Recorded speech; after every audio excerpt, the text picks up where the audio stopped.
everyone, and welcome to this week's edition of What's Driving Token Prices. I'm your host, Katie Talati, Director of Research at Arca. For those joining us for the first time, I'm responsible for identifying and analyzing digital asset and blockchain opportunities for Arca's funds. As part of our research, my team and I examine token prices and the market events that act as catalysts for price change. Based on our research and market events over the past week, here's some notable token price movements and what we think drove those moves. As a reminder, this commentary is not intended to be investment advice, investment research, or an investment recommendation. Please consult your investment professional for your own circumstances.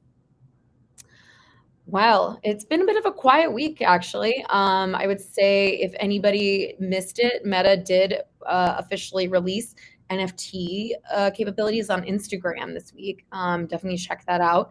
However, Meta is not a token, it is a stock. So we are going to start by talking about what's happening in the actual token world. First up, we have Avalanche. So Layer 1 protocol Avalanche has been the subject of quite a scandal this week after an online whistleblower publication, Crypto Leaks, released an article accusing Ava Labs, which is the company behind Avalanche, of actively trying to sabotage other Layer 1s. The report alleges that Ava Labs contracted law firm Roche Friedman to collect confidential information on rival Layer 1s and launch class action lawsuits against them. Wow, that is spicy, as they say. Ava Labs and Avalanche have vehemently denied the allegation. The token initially dropped 12% on the news, but has since recovered those losses as the law firm involved and Avalanche founder Iman Gunsur publicly refuted the article. So obviously still a lot to be investigated here. Totally unsure of whether this is, true or just a rumor. The Crypto Leaks article contained video evidence. Obviously things can be misconstrued. So I don't really have an opinion one way or another. Obviously check it out for yourself. But AVAX is down 17% on the week. All right. Next up, we have synthetics. So Kane Warwick, the founder of the decentralized derivative protocol, put forward a proposal last week to stop SNX inflation and cap the total supply of 300 million tokens.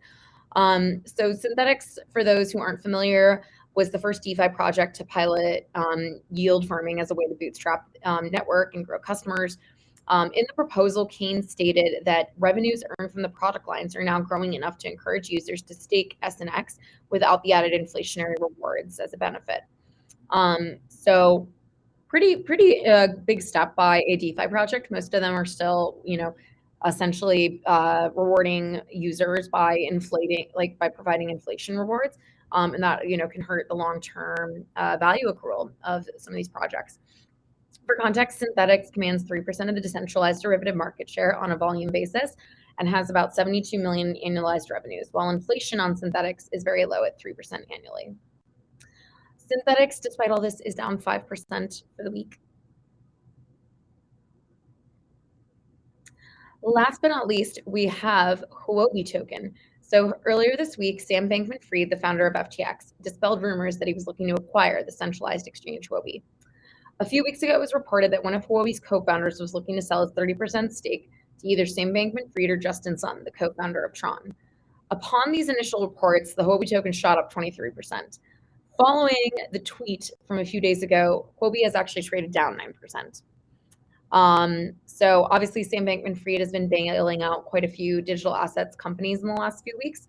This was, just another rumor, it seems, but it is rumored that Huobi's one of Huobi's co-founders is looking to sell his 30% stake in the company. So someone will be snapping that up. With all of this, Huobi was only down 1.4% for the week. All right, that's all I got for you guys this week. Thanks for joining. I hope you enjoyed our insights. Tune in here again next Wednesday at 1 p.m. Pacific to hear what's driving token prices.